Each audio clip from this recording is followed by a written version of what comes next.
Vamos a lo realmente importante.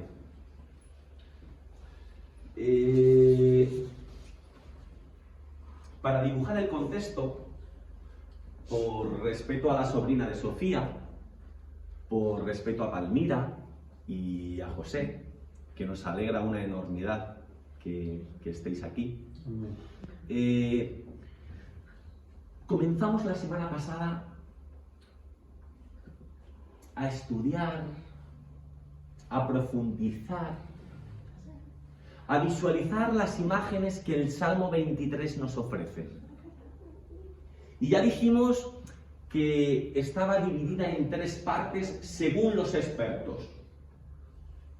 Número 1, en la experiencia del pastor que guía. Estuvimos viendo que decir el Señor es mi pastor era algo contracultural. Porque en aquel tiempo ese Dios pastor ya no estaba de moda. Ahora había otros dioses más contemporáneos que, entre comillas, como que te garantizaban la abundancia. Eran esos dioses de la agricultura. Asera, Moloch, etc.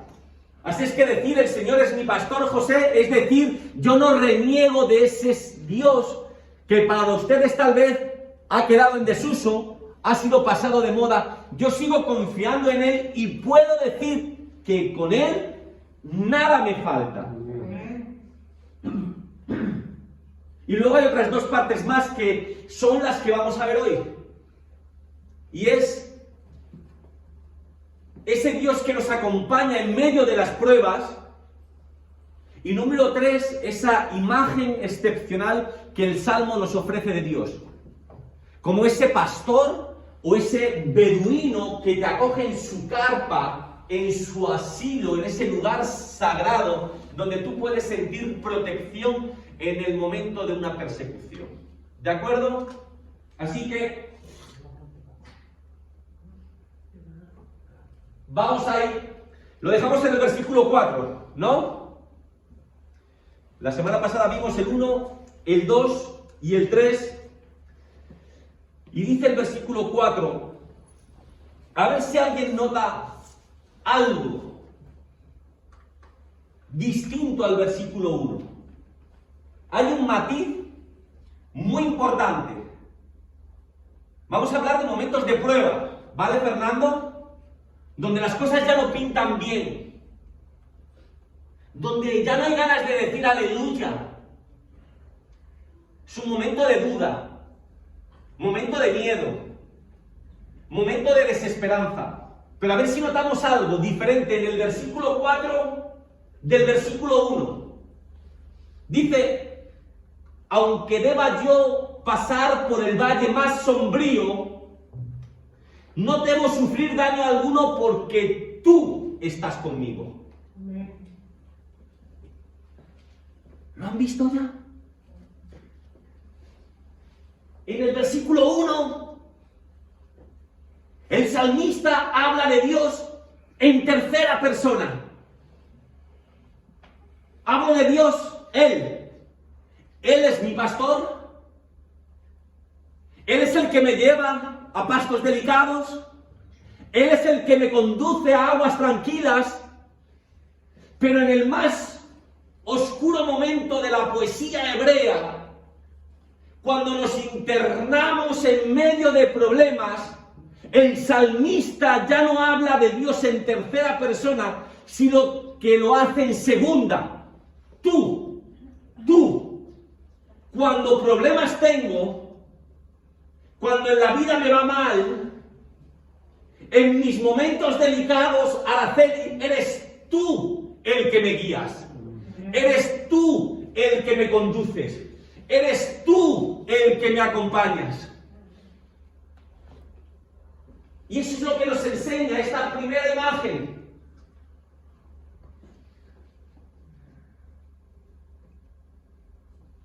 Natividad. El salmista dice que es justamente cuando peor estás y menos lo sientes a Dios, justamente en ese momento es cuando Él está más cerca de ti.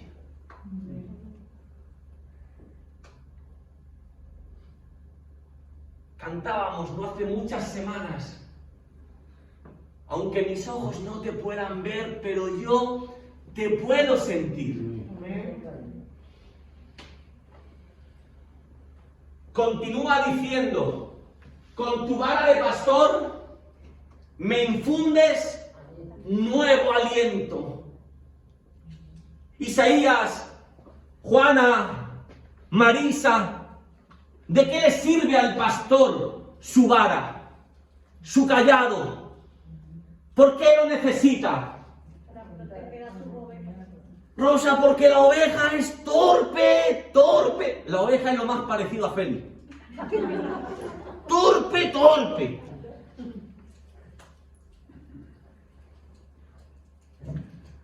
Y el pastor utiliza su vara para reconducir, para guiar, para encauzar el camino de la oveja.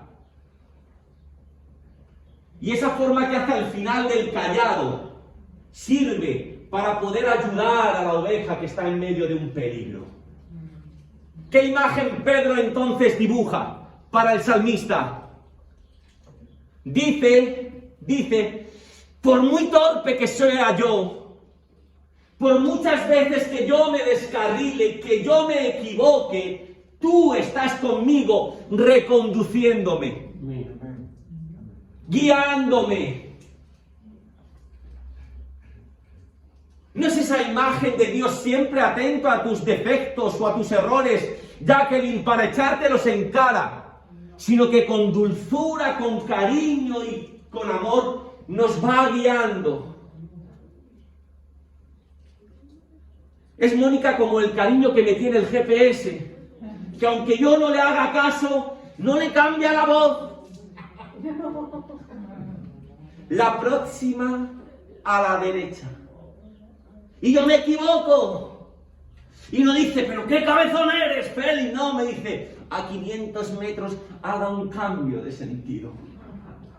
Constantemente me está redirigiendo.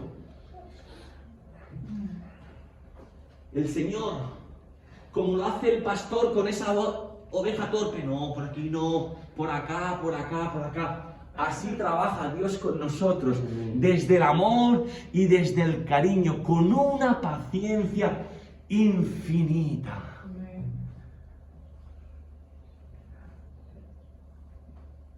¿Algunas veces han visto a ese maestro que tiene que repetir las mismas cosas 2, 3 o 4 veces porque hay algún alumno que le cuesta?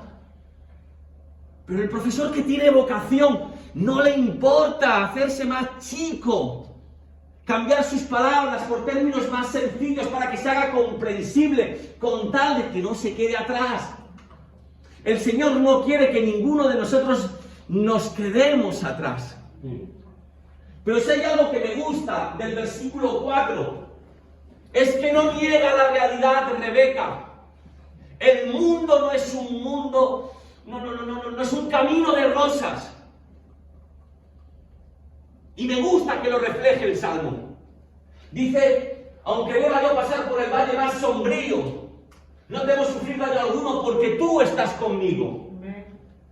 Y cuando uno estudia la Biblia, cuando uno lee la Biblia, se da cuenta de que hay tantas historias, ¿verdad, Mónica? Tan humanas, tan trágicas, tan sensibles. Ejemplos. Moisés. 40 años al servicio de Dios. 40 años soportando a un pueblo contumaz, testarudo. Se levantaba por las mañanas y decía, otra vez con los mismos. No hay manera de contentarlos. Se quejan del maná. Vamos a darle codornices.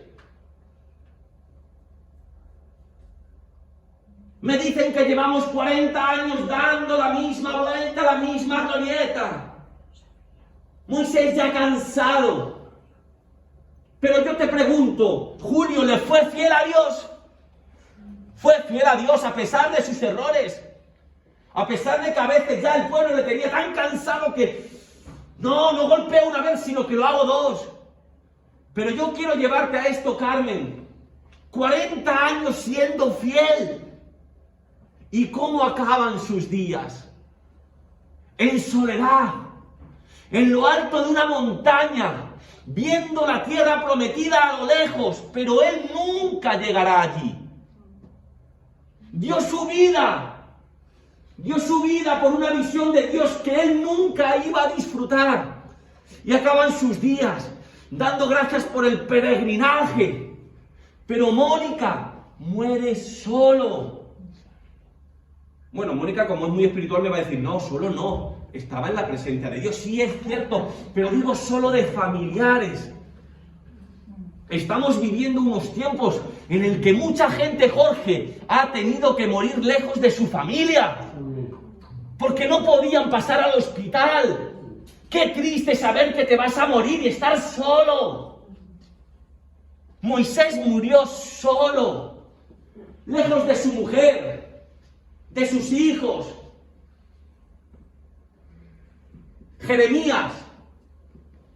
¿Qué pasa con Jeremías, Palmira? Perdemos el rastro en Egipto y no sabemos qué pasó. La tradición dice que murió de una forma trágica, dolorosa, lejos de su tierra. ¿Se lo merecía Jeremías?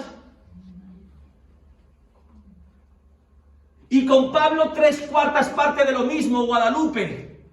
¿Qué es lo que dice la tradición? Pedro, ¿cómo murió Pablo? Bueno, dicen decapitado, pero no se sabe a ciencia cierta. Es lo que dice la tradición, pero no lo sabemos. Tal vez murió de hambre, no lo sé. Tal vez murió de alguna enfermedad.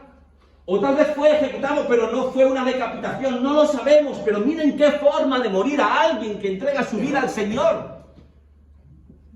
Alguien que provenía de una familia acomodada, que podía vivir con holgura. Y para todo él, todo para él es miseria. Si con ello puede dedicarse al Señor. ¿Y qué me dicen del apóstol Juan? En el libro de Apocalipsis, en un momento se le entrega un librito que es la palabra de Dios para profetizar a las naciones. ¿Y qué dice Mónica de ese librito? Que se lo come. Y en el paladar, ¿cómo es? Dulce. En el paladar es dulce, pero en el vientre se torna amargo. Y para mí es una imagen clara de esto que nos está diciendo. No digo que vivir para el Señor es trágico, pero no es fácil. No es fácil y el salmista no lo niega.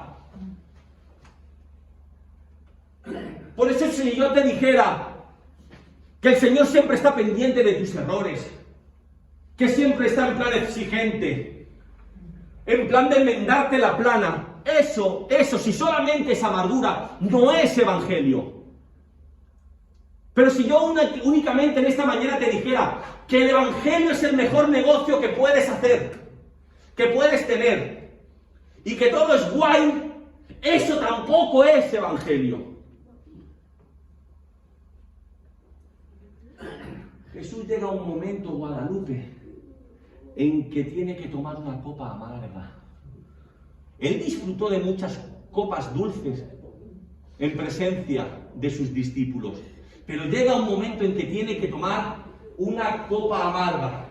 Pero mira lo que dice el salmista: aunque deba yo pasar por el valle más sombrío, sí o sí va a pasar, Sofía, tarde o temprano va a pasar. Pero dice, no temo mal alguno, porque tú estarás conmigo. Y vamos a la tercera parte del Salmo. Dice, me preparas un banquete a la vista de mis adversarios. Esto hay que verlo de dos formas. Mucho antes de la ley de Moisés, si tú cometías un delito, pero había sido de manera involuntaria, tú podías acogerte o alojarte en la carpa de un pastor, de un beduino, y eso se volvía para ti un lugar sagrado, porque tal vez la familia estaba muy enfadada e iba detrás de ti para acabar contigo, pero si tú estabas ahí refugiado, se te tenía que respetar. ¿Les pongo un ejemplo? ¿Les suena la historia de Sodoma y Gomorra? La ciudad dice que se agolpa en torno a la casa de Lot y ¡sáquenlos de ahí! ¡Que los queremos conocer! Ese conocer, Damaris, no era un conocer muy ortodoxo, Y ¿sabes, José? Yo me preguntaba, oye, pero si en aquel tiempo no había puertas blindadas, los edificios no estaban bunkerizados. A ver si en el Nuevo Testamento vemos a unos que hacen un cuadrado ahí en el tejado y toda la ciudad no va a poder echar abajo la entrada de una casa. Claro que podía, pero cuando alguien te había acogido, eso se tornaba en un lugar sagrado que nadie podía invadir, a no ser que Lot abriera la puerta y los sacara afuera. Esos estaban protegidos. Y ya en la ley de Moisés la cosa cambia. Se nos habla en Susi de las ciudades de refugio. Son sitios en los que tú puedes escapar a la espera de un juicio justo. ¿Quieren un ejemplo? El rey David, cuando tiene que huir porque su hijo Absalón da un golpe de estado, se nos dice que llega a una ciudad, Mahanaim. Y ahí Sobi y Barzilai reciben no solamente a él, sino a sus hombres. Y no solamente a Araceli no lo denuncian, sino que lo acogen, le dan agua, le dan comida, le dan sitio para dormir. Es decir, Mahanaim se volvió para David un lugar de refugio. ¿Qué es lo que nos quiere enseñar el salmista con esta imagen? Es que en medio de la adversidad, en medio de nuestras tribulaciones, Dios ha extendido su carpa para protegernos y para cuidarnos.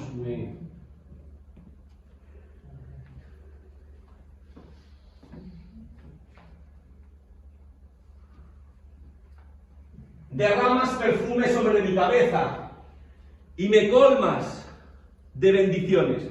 Reina Valera lo dice de esta forma: unges mi cabeza con aceite, mi copa está rebosando. ¿Por qué Noelia enfatizar en que la copa está rebosando? Eso nos habla de bendiciones, de saciedad, de alimento. El Señor te provee de todo lo necesario, pero quiero enfatizar en derramas perfumes sobre mi cabeza o unges mi cabeza con aceite. Hay varias formas de explicarlo. Yo alguna vez lo he hecho de la primera manera, pero creo que la interpretación es bastante mejorable. Pero se ha enseñado muchas veces, Guadalupe, de que el pastor, embadurna con aceite la cabeza de la oveja y lo hace para protegerla. Porque Rosa se meten bichitos o insectos que una vez dentro pueden hacer ahí un trabajo sucio y volver loca a la oveja. ¿Vale? Esta es una interpretación, pero creo que no es la correcta en este texto. Por eso yo cogí la Reina Valera, pero la versión contemporánea. Ahí ya no dice unges mi cabeza con aceite, sino que habla de derramas perfume sobre mi cabeza. Está hablando de un ungüento, de un óleo que es reparador.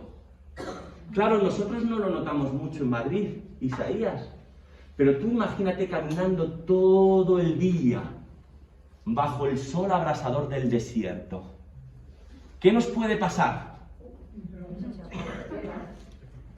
Hace unos años, Palmira, cuando éramos más insensatos, y nos íbamos a la playa, decíamos que a tomar el sol, pero literalmente nos achicharrábamos. Mari, ¿tú no te acuerdas a tu madre dándole friegas de alcohol de romero porque estaba completamente quemada, achicharrada. Y ese alcohol de romero te aliviaba. Él habla de que el Señor nos da ese ungüento, ese óleo, ese perfume que te protege tras un día de cansancio bajo el sol. ¿Te das cuenta de que todos son imágenes de protección, de cuidado?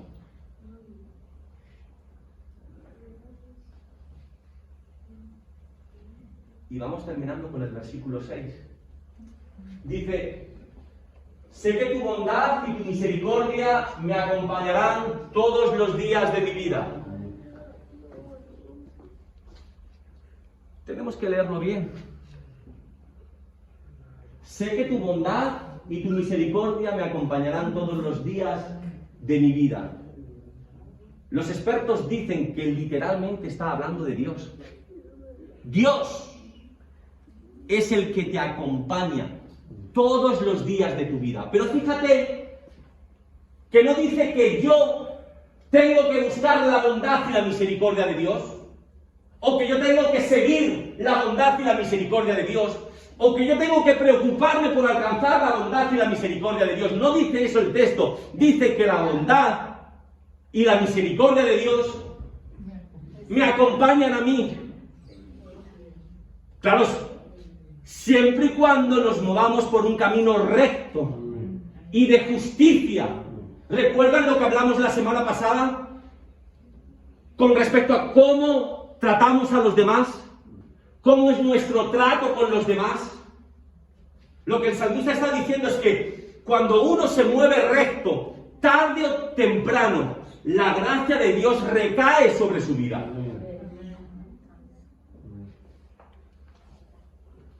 Y dice: y que en tu casa, oh Señor, viviré por largos días. Hay tres formas de interpretarlo. Rebeca, número 1, hemos caminado toda la vida. La bondad y la misericordia de Dios nos ha alcanzado y tenemos la esperanza de un final con Dios. Amén. Número 2, se refiere más a los israelitas. Después de una vida de penuria, de dolor, de quebranto, siempre está el gozo de poder acudir al templo, al santuario de Dios y volver a conectarte con Él, volver a recobrar esa intimidad con Él. Pero hay una tercera forma de verlo, y me encanta, y con esto yo iré terminando. Luego yo os doy paso. Y con esto yo iré terminando. Y es que siempre lo hemos visto, Sofía, siempre lo hemos visto como algo para el más allá, por algo que tiene que venir. Y en eso creemos, y es cierto. ¿Tú no tienes la esperanza de la vida eterna? ¿De estar con el Señor? Claro que sí. Pero también se puede entender esa casa de Dios no como un lugar físico, sino como la experiencia que tú ya hoy puedes disfrutar en presencia de Dios. Si tú tienes comunión con Dios, Mónica, tú ya puedes decir que vives en la casa de Dios. Te sientes protegido por Dios, te sientes guiado por Dios, te sientes cuidado por Dios, te sometes a su voluntad porque tienes fe en ese Dios. Se lo digo de una forma más sencilla. En determinado momento Jesús está clavado en una cruz y junto a él hay dos malhechores que enfrentan la muerte de forma muy distinta. Uno de ellos con rabia, renegando de todo, enfadado con la vida. Pero hay otro que asume su responsabilidad. Pedro, al fin y al cabo estoy aquí porque es el justo precio que tengo que pagar por lo que he hecho. Pero se arrepiente y pide misericordia a Dios. Pero yo no quiero enfocarme en estos dos ladrones. Yo quiero enfocarme en el Señor. Él está viviendo o él está bebiendo una copa amarga. No creo que disfrutara mucho recibiendo latigazos o clavado en una cruz. Pero llega un momento en que dice: Padre, en tus manos encomiendo mi espíritu. Para mí eso refleja la confianza de un hijo que ha caminado siempre en la presencia del Padre. No quiero pasar por aquí, no quiero vivir esto. Me provoca mucho dolor y mucho quebranto, pero confío en ti. Y la respuesta por parte de Dios viene a los 3 días, en forma de resurrección, hacia la persona de alguien que hasta el último momento, en medio de su copa amarga, sigue confiando en Dios.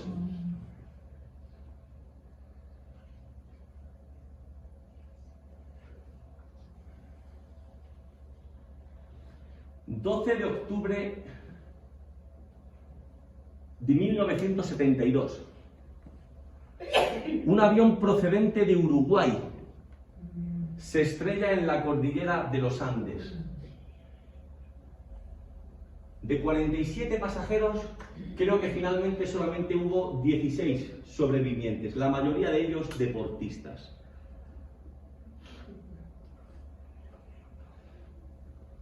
Hay un hombre que se dedicó a contar la historia y a escribir libros, y si han visto algún reportaje o algún documental o han leído alguno de sus libros, pues sabrán esto que les voy a contar.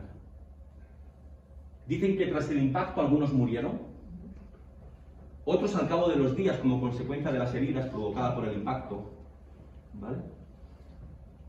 Y dice que durante los 10 primeros días estuvieron atentos a las transmisiones de una radio uruguaya, donde daban los pormenores de la operación de rescate.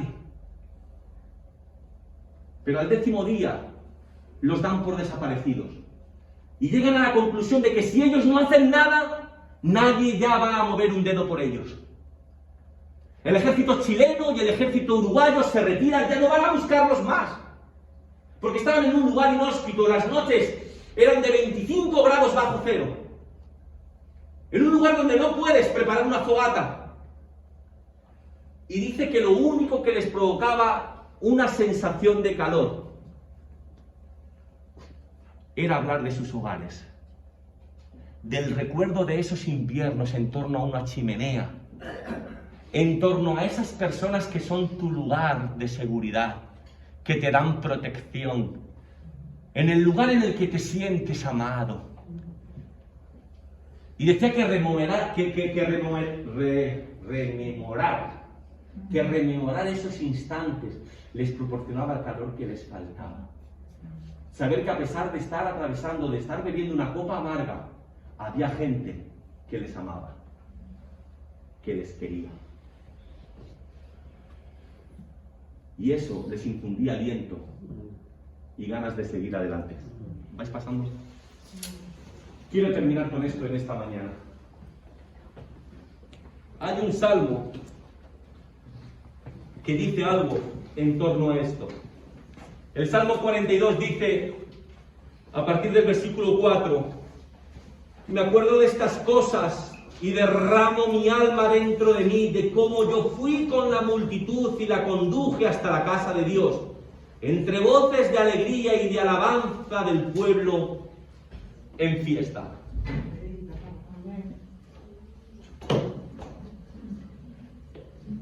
Si se dan cuenta,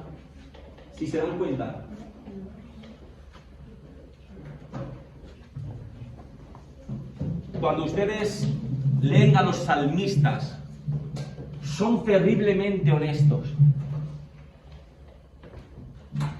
No lo espiritualizan todo, Natividad. Hay veces que gritan, que claman, que no comprenden, que están doloridos porque no entienden la situación. No están siempre con un gracias a Dios. Hay veces que claman por protección, claman por seguridad, claman por consuelo. Pero hay algo que no olvidan estos salmistas, y es que Dios siempre fue fiel. Dios siempre les acompañó. Dios siempre ha sido un Dios de amor. Y yo quiero que antes de que terminemos con esta canción en esta mañana, recordemos eso, hagamos volar nuestra imaginación teresina y podamos decir como el salmista, que en medio de tus desiertos, en medio de tus valles, en medio de tus dudas, Dios Tere nunca se avergüenza de ti. Dios nunca se olvida de ti. Claro que comprenderé que digas que no lo sientes, que no lo ves, que la duda se apoderó de nosotros. Esa duda no le ofende a Dios, porque sabe de qué pasta estamos hechos. Y Él siempre va a nuestro encuentro. Somos nosotros los que perdemos la paciencia. Somos nosotros los que dejamos de trabajar con la gente. Somos nosotros los que terminamos por perder la confianza en nuestros hijos. Pero Dios nunca lo hace. Y ojalá podamos experimentar esa experiencia, Carmen, en medio de la enfermedad. Cuando ya ningún tratamiento funciona, poder experimentar que Dios extendió las estacas de su santuario, de su carpa, de su asilo, para refugiarnos a nosotros, para cuidarnos y para protegernos, y tener la sensación de que con Él nada nos falta.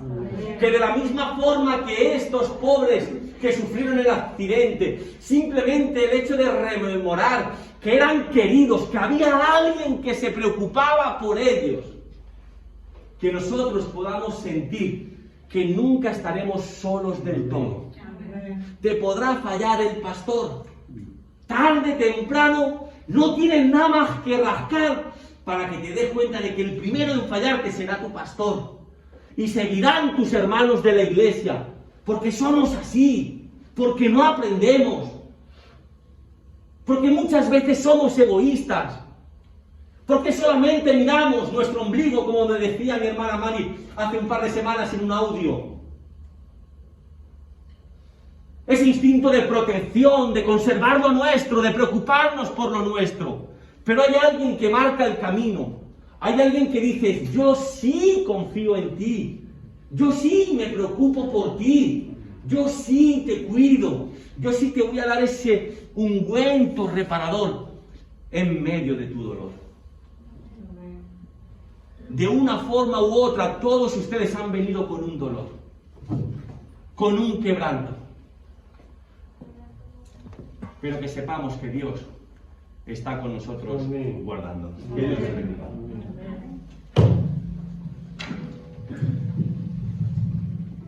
Te invito a que te pongas de pie, hermano, y que cantes con nosotros esta canción.